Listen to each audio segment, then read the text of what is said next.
I never imagined that the day my son got married would be the day he shattered my world.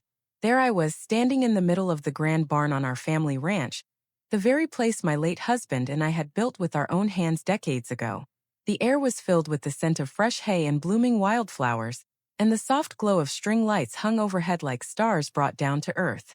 200 guests milled about, their laughter echoing off the wooden beams, but all I could feel was a cold knot tightening in my chest as my son, Jacob, approached me with a look I'd never seen before. Cold, detached, almost apologetic but not quite. He pulled me aside, away from the crowd, his new bride Olivia lingering in the background with a smug expression that didn't match the white lace of her gown. I had dressed simply for the occasion, in a modest blue dress that reminded me of the one I wore when I married Jacob's father, but now it felt like armor against whatever storm was brewing. Jacob's words hit me like a sudden gust of wind on a calm prairie day. He told me I had to leave.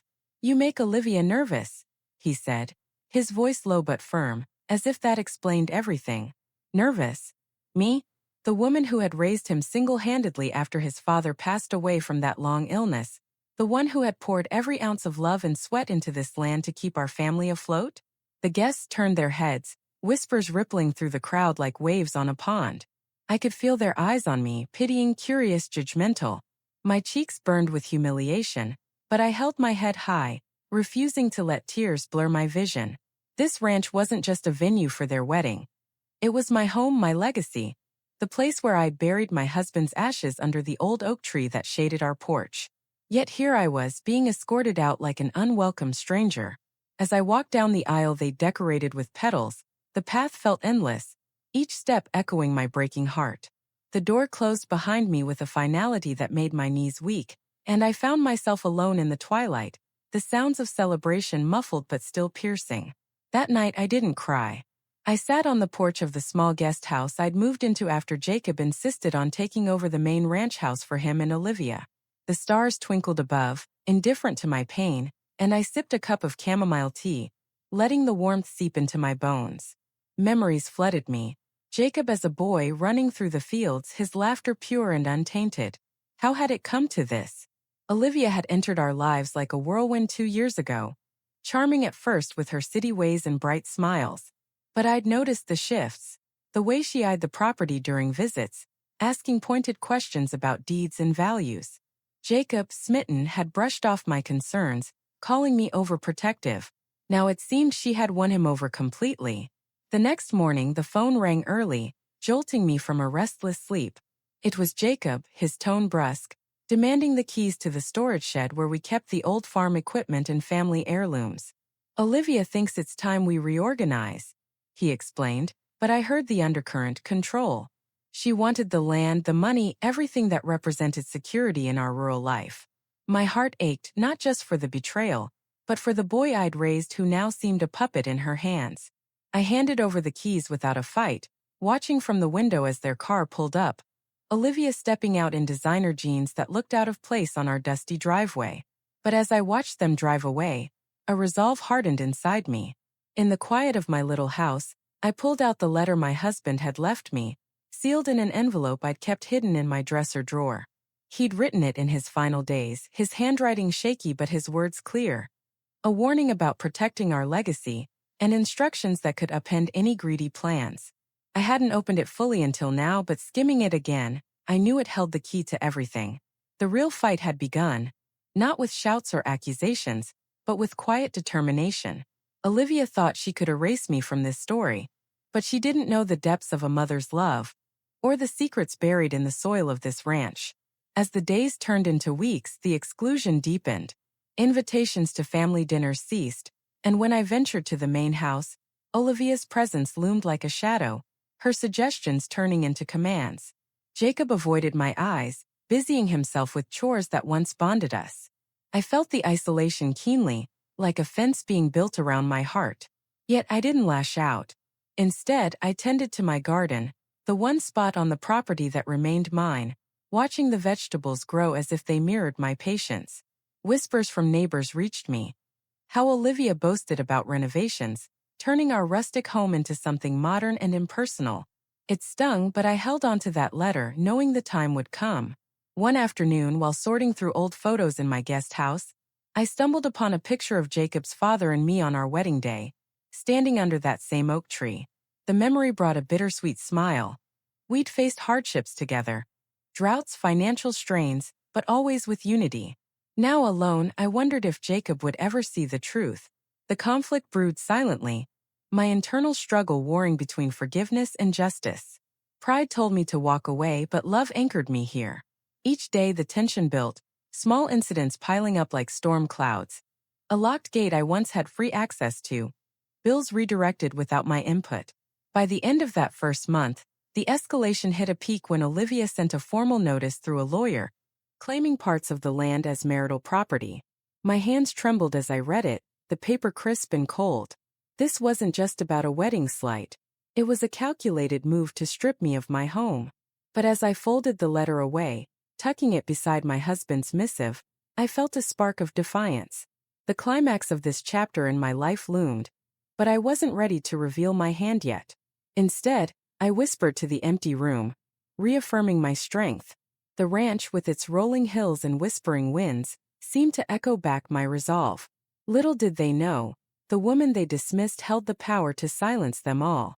The months after the wedding slipped by like sand through my fingers, each one carrying away a little more of the life I had known.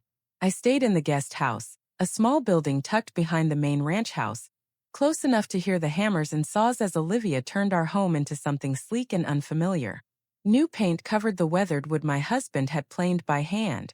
Modern fixtures replaced the old brass ones we had polished together every spring. I watched from my window as delivery trucks came and went, unloading furniture that looked too delicate for ranch life. My heart ached with every change, but I kept my distance, tending only to my garden and the few chickens I still kept. Jacob rarely visited. When he did, his eyes darted away from mine, and his conversations were short, filled with talk of improvements and future plans that never included me. Olivia, on the other hand, found reasons to pass by my door.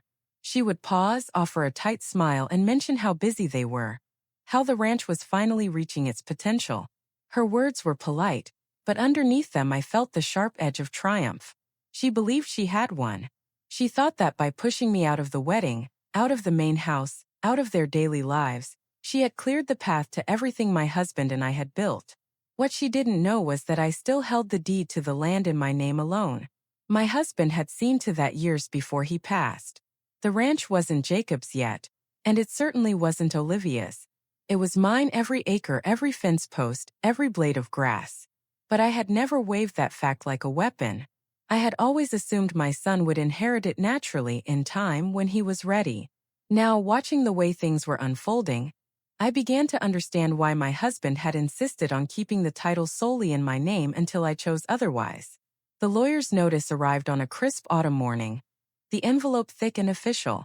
I sat at my small kitchen table and read it slowly. Olivia, through Jacob, was requesting that I sign over a portion of the land to them as a wedding gift and to secure their future. The language was careful, respectful even, but the intent was clear. They wanted control now, not later. They wanted me to step aside completely. My hands shook as I set the papers down. A wave of anger rose in me, hot and sudden, but I breathed through it, letting it settle into something colder and steadier. I would not be bullied out of my own home. That evening, I opened my husband's letter fully for the first time since his death. I had skimmed it before, but now I read every word under the soft light of my lamp.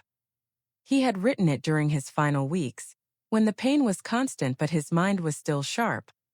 He told me he had watched Olivia closely during her visits, noticed how her eyes lingered on the property maps, how her questions always circled back to value and ownership. He warned me that love could blind a man, especially his son, and that I might one day need to protect what we had built. Tucked inside the letter was a second document, a codicil to his will, signed and witnessed, stating clearly that the ranch remained mine alone until I decided otherwise, and that any attempt to pressure or coerce me into transferring it prematurely would invalidate Jacob's future inheritance. I folded the pages carefully and placed them back in the envelope. A quiet strength filled me. I wasn't powerless. I had simply chosen until now not to fight. Winter came early that year. Snow blanketed the fields, and the ranch looked peaceful under its white cover, hiding the changes beneath. Jacob and Olivia hosted holiday parties in the newly renovated house, strings of lights twinkling where our old porch swing used to hang. I wasn't invited. Neighbors told me later how beautiful it all was, how proud Jacob seemed. But they also mentioned the strain in his voice when my name came up, the way Olivia quickly changed the subject. One cold January afternoon, Jacob appeared at my door unannounced. His cheeks were red from the wind, and he shifted from foot to foot as I let him in. He sat at my table, cupping a mug of coffee I offered, and finally met my eyes. He told me they were struggling with money. The renovations had cost more than expected. Olivia had ideas for expanding, guest cabins, maybe a small event venue, and they needed capital. He asked, gently but directly, if I would consider taking out a loan against the land to help them get started. His voice was earnest, almost pleading. For a moment I saw the little boy who used to run to me after a bad dream. My heart softened, but only for a moment. I asked him why they hadn't budgeted better. He hesitated, then admitted Olivia had insisted on certain upgrades, things he hadn't realized would add up so quickly. I listened without interrupting, watching the conflict play across his face. He loved her, that much was clear, but doubt had begun to creep in. When he left, he hugged me briefly, awkwardly, and promised to visit again soon. He didn't. Spring brought new pressure. Another letter arrived, this time suggesting I move into a senior community in town. It was phrased as concern for my well-being. Smaller space, less upkeep, more company my age. Olivia's signature was at the bottom, neat and confident. I stared at it for a long time, feeling the insult deep in my bones. They wanted me gone entirely, out of sight, so the ranch could be fully theirs without the inconvenience of my presence. That night I walked the property under the moonlight, my boots crunching on the gravel paths I knew by heart. The old oak tree stood silent, its branches reaching toward the stars. I placed my hand on the trunk and felt the years we had lived here. The love, the loss, the stubborn hope. I whispered a promise to my husband, to myself, to this land. I would not let it be taken. The tension built slowly, like storm clouds gathering on the horizon. Neighbors began to talk more openly, how Jacob seemed tired, how Olivia spent freely, how debts were piling up. I heard it all but said nothing. I waited. My internal struggle raged daily. The desire to confront them, to protect my son from his own choices, warred with the need to let him learn the hard way. Pride kept me silent. Love kept me close. By late summer, the cracks were showing. Bills went unpaid. Contractors stopped work. Olivia's grand plans stalled. Jacob's visits became more frequent, each one laced with unspoken worry. He never asked directly again, but I saw the question in his eyes.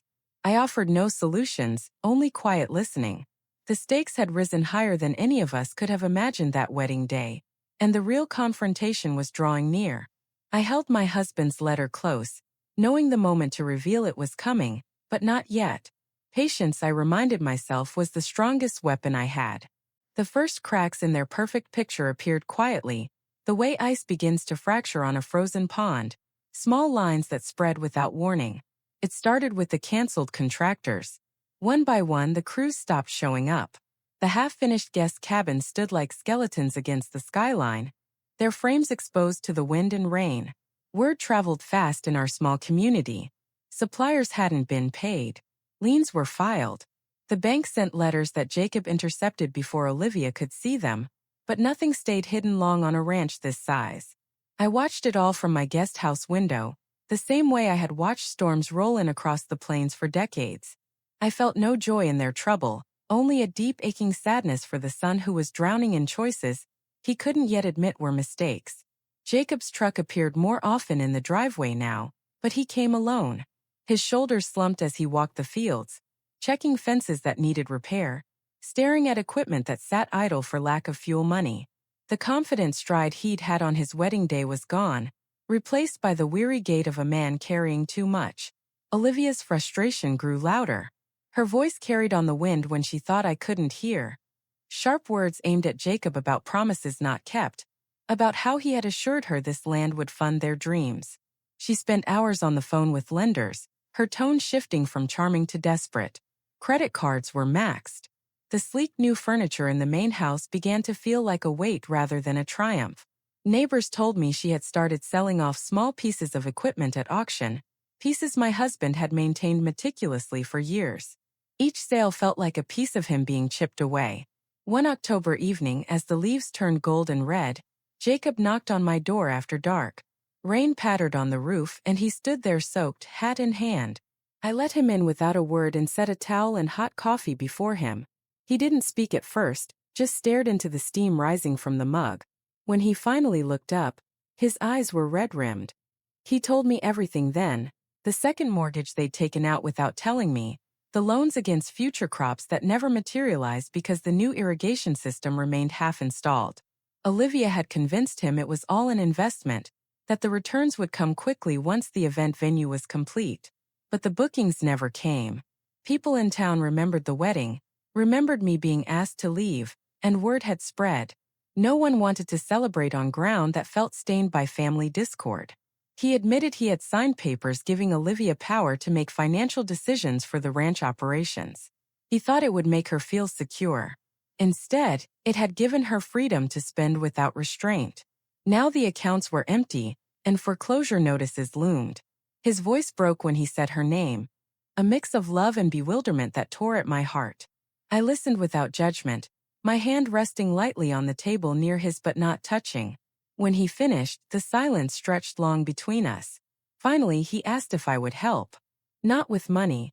He knew I had little liquid. But with advice, with a loan against the land, anything to buy time. I told him gently that the land could not be used as collateral again. His face fell, confusion clouding his features. He reminded me that it was family property, that surely I would want to protect his future. I nodded slowly, feeling the weight of what was coming. I rose and fetched my husband's letter from its hiding place, laying it on the table between us. Jacob frowned as he recognized his father's handwriting on the envelope. I explained that the ranch remained in my name alone, by his father's explicit wish, and that there were conditions attached to any future transfer. His confusion turned to unease as he began to read the codicil for himself. The color drained from his face. He read it twice, then a third time, as though the words might change. When he looked up at me, there was shock in his eyes, and something else, betrayal perhaps, or the slow dawn of understanding. He asked why I had never told him. I answered honestly.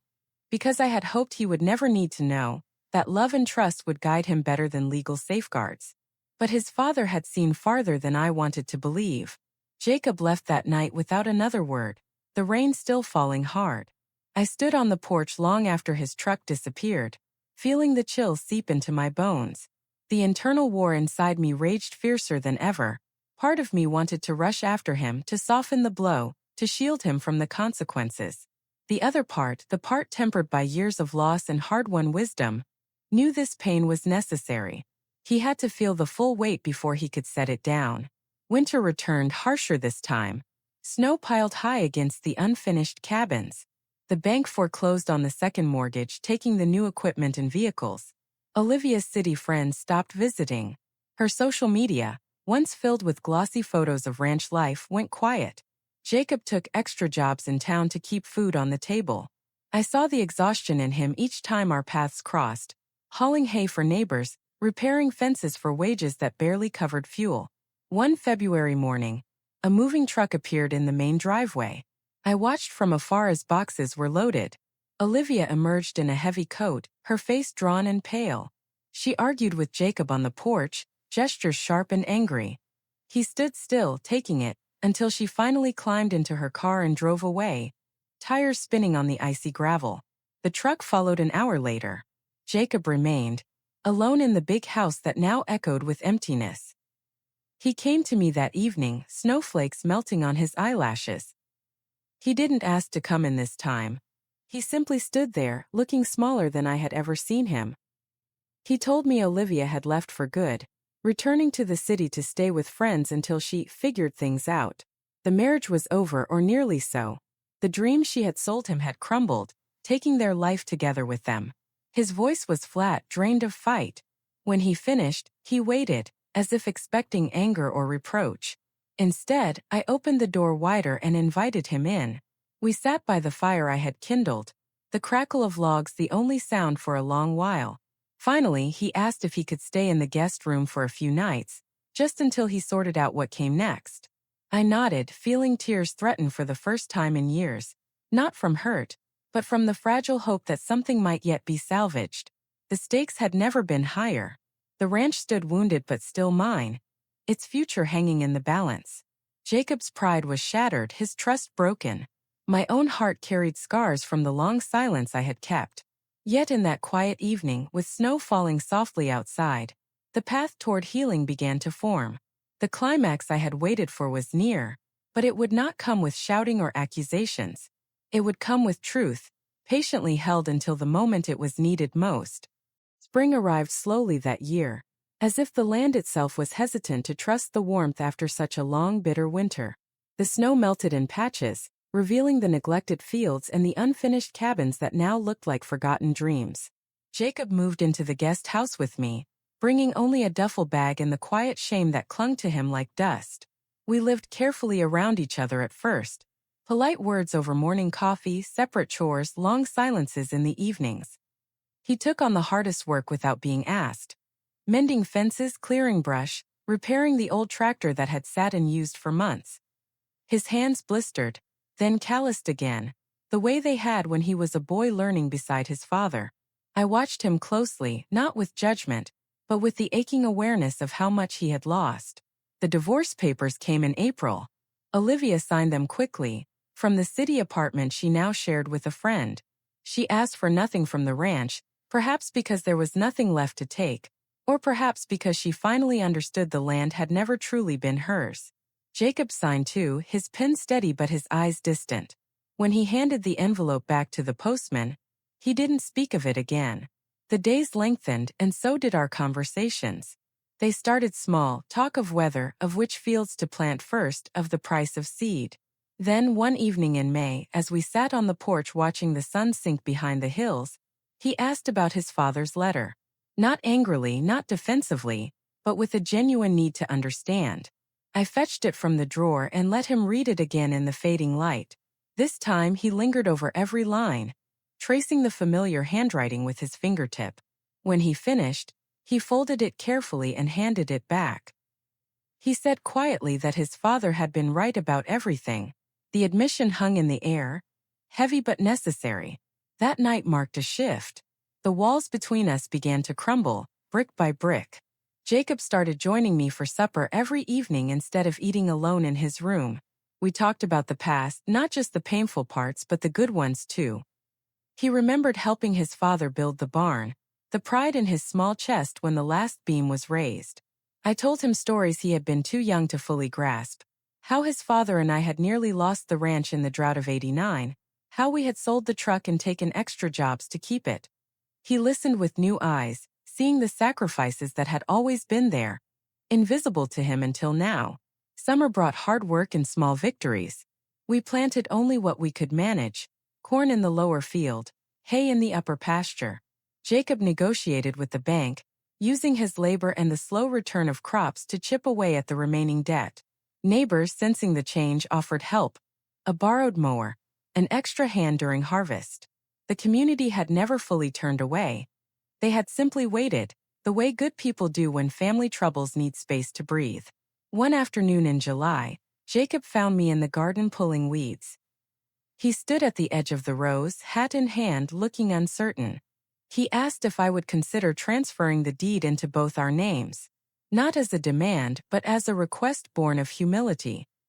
He said he understood now why his father had protected the land the way he did, and that he wanted to earn his place in it again, properly this time.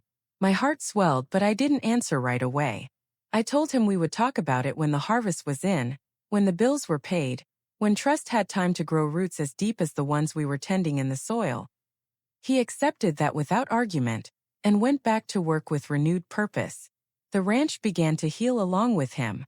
We painted the barn ourselves, a soft red that matched the original, covering the garish white Olivia had chosen. We tore down the half-built cabins, salvaging what wood we could. The land felt lighter without them, truer to itself. Jacob's laughter returned, rare at first, then more often, usually when something went wrong in a harmless way, like the old truck backfiring or a chicken escaping into the corn. By late August, the fields were golden and heavy with promise. We harvested together, just the two of us, the way it had been before everything changed. Sweat soaked our shirts and our muscles ached, but there was joy in the rhythm of it. The swing of the scythe, the weight of the bundles, the satisfaction of a day's honest labor. That night, exhausted but content, we sat on the porch again. Fireflies danced over the grass, and the air smelled of cut hay and distant rain. Jacob spoke first. He said he had been thinking a lot about the wedding day, about the moment he asked me to leave. Shame colored his voice, thick and raw. He told me he replayed it in his mind constantly, wishing he could take it back. He admitted Olivia had pressed him hard in the weeks leading up, planting fears that I would never accept her, that I would always stand in their way. He had been weak, eager to please, blind to her deeper motives. The words tumbled out, years of regret finally finding release. I listened without interrupting, letting him empty himself of the poison he had carried. When he finished, tears streaked his dusty cheeks, and he looked at me with the vulnerability of the child he once was. I reached out then and took his hand, rough and strong, the hand of a man who had finally come home to himself. I told him forgiveness had never been in question. Love had never wavered. What mattered now was what we built from here. The internal storm that had raged in me for so long quieted in that moment. The pride that had kept me silent, the hurt that had armored my heart. They softened, not into weakness but into peace. The stakes were no longer about winning or losing, control or surrender. They were about restoration, about choosing each other again. As autumn approached, the ranch stood strong once more. Debts nearly cleared, fields resting for winter, the house warm with shared meals and quiet understanding. Jacob had become the man his father always believed he could be, tempered by loss but not destroyed by it. And I, who had held on through the darkest seasons, felt the reward of patience in every sunrise we now watched together. The final reckoning was near, not in anger or confrontation, but in the gentle unfolding of truth. The words I had waited years to speak were almost ready, and when they came they would silence the last echoes of doubt, not with thunder, but with the steady power of a mother's unwavering love. The years settled over the ranch like a gentle quilt, soft and warm after the storm. Jacob and I rebuilt our life together, one careful season at a time. The harvest that first autumn was modest, but it was enough to clear the last of the debts and put a little aside for repairs. We fixed the roof on the main house, replaced the broken windows, and brought the old porch swing back from the shed where it had been stored during Olivia's renovations. Jacob hung it himself, testing the chains with his weight before stepping down with a quiet smile, the first real one I had seen from him in years. We moved back into the main house together that winter. The guest house became storage again, a reminder of the lean times rather than a place of exile. Our days found a rhythm. Early mornings feeding the animals, long afternoons in the fields or workshop, evenings by the fire with simple suppers and stories. Jacob took over more of the heavy work as my knees began to protest the cold, but he never made me feel unnecessary. He asked my opinion on every decision, where to rotate the crops, which bull to buy at auction, whether to repair or replace the aging baler. My voice mattered again, and that small truth healed places in my heart I hadn't realized were still wounded. Neighbors noticed the change. Invitations returned, potlucks, barn dances, Sunday dinners after church.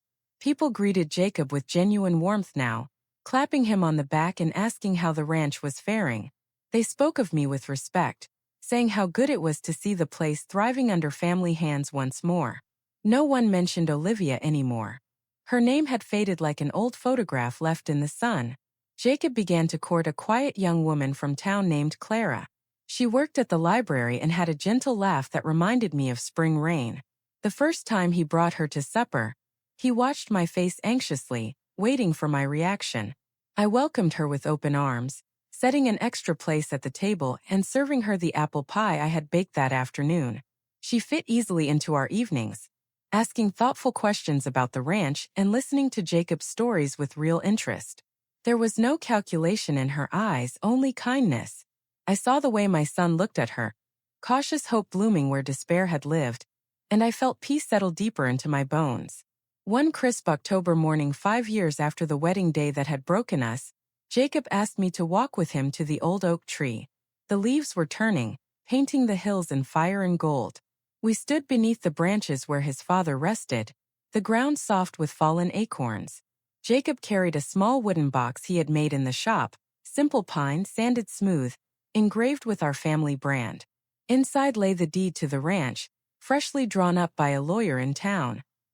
He had added his name alongside mine as joint tenant, but only after years of proving himself steady and true. He handed me the box and waited. I opened it slowly, tracing the official lines and signatures with my fingertip. When I looked up, his eyes were bright with unshed tears. He told me he was ready if I was to make it official. Not because he needed the land, but because he wanted to carry it forward with me the way it was meant to be. My throat tightened. I nodded, unable to speak at first. Then I pulled him into a hug, fierce and long, feeling the strong beat of his heart against mine. That evening, we invited Clara and a few close neighbors to the house. We didn't call it a party, but it felt like one, laughter filling the rooms, the smell of roast beef and fresh bread drifting through the air. Jacob stood at one point and raised his glass, his voice steady as he thanked everyone for standing by us through the hard years. His gaze settled on me last, full of gratitude and love. I raised my glass in return, my heart too full for words. Later, when the guests had gone and the house was quiet again, Jacob and I sat on the porch swing. The night air was cool, stars scattered thick across the sky. He asked me then quietly if I ever regretted holding on so tightly, if I ever wished I had let go sooner and spared us both the pain. I thought about it for a long moment, rocking gently beside him. I told him no. Not once. The pain had been necessary, like fire tempering steel. It had burned away the weakness and left something stronger behind. I told him about the day of his wedding, how I had walked out with my head high, refusing to crumble in front of all those watching eyes. How I had waited, not out of spite, but out of love too deep to surrender what was right. Then I told him the words I had carried all those years, the ones I had never spoken aloud until that night. I leaned close and whispered them into the quiet darkness, my voice soft but clear. I never let go because this land isn't just dirt and fences. It's your father's sweat, my tears, your childhood laughter. It's our story. And no one gets to erase a mother's story from her own life. Jacob grew very still beside me. The swing creaked softly as we rocked. When he finally spoke, his voice was thick with emotion. He said, "Mom, I finally understand." And in that moment, every ache, every silent night, every withheld tear felt worth it. The circle had closed, not with bitterness but with grace. Clara and Jacob married the following spring, a small ceremony under the oak tree with only family and closest friends. I wore the same blue dress I had worn to that other wedding, now softened with age but still fitting. No one asked me to leave this time. I stood proudly beside my son as he promised forever to a woman who loved him for who he was, not what he owned. The ranch thrives now. Fields stretch green and gold each season. Cattle graze peacefully. The house rings with children's voices, my grandchildren too so far, with another on the way. Jacob runs the operation with confidence and care, always checking with me on the big decisions out of respect, not obligation. And on quiet evenings when the work is done, I sit on the porch swing and watch the sun set over land that is still mine, now shared willingly with the son who came back to me. The hurt has faded into a distant memory, replaced by the deep satisfaction of knowing I held fast when everything told me to let go. That is why I never let go. And so, my dears, the story comes full circle, the way all good stories should. The ranch stands today just as it did when my husband and I first laid eyes on it, strong, enduring, alive with the sounds of family. The fields stretch wide under endless skies, the old oak tree spreads its branches like a blessing over the land, and the house, our house, rings with the laughter of grandchildren chasing chickens across the yard. Jacob's boys, sturdy and sun-browned, run the same paths their father once did, calling out to each other in voices that echo his childhood. Clara, now my daughter in every way that matters, tends the garden with the same quiet care I once did, her hands in the soil planting seeds for tomorrows we will all share. I am older now, my steps slower, my hair silver as moonlight, but my heart is fuller than it has ever been. I sit on the porch swing most evenings, a quilt over my knees, watching the sun paint the hills in shades of rose and gold. Jacob joins me often, his strong frame settled beside mine, the creak of the swing a familiar song between us. We don't always talk. Sometimes we just sit, listening to the wind in the grass, feeling the peace that comes only after the storm has passed and the ground has been washed clean. People in town still speak of that wedding day sometimes, though the edges have softened with time. They remember the shock of seeing me walk out, the whispers that followed, the years of strain that came after. But they also remember how the ranch rose again, how mother and son found their way back to each other, how love, stubborn and patient, proved stronger than pride or greed. They tell the story with respect now, the way folks do when they recognize quiet courage when they see it. I never sought revenge. I never raised my voice in anger or spread tales to shame them. I simply held on, to the land, to the truth, to the love that had carried me through every loss life had handed me. And in the holding I found my strength. That letter from my husband, the one that guarded our legacy until trust could be rebuilt, rests now in a frame on the mantel beside our wedding photo. Jacob placed it there himself, a reminder not of pain but of wisdom. Clara gave birth to their third child last spring, a girl this time with Jacob's dark eyes and my husband's determined chin.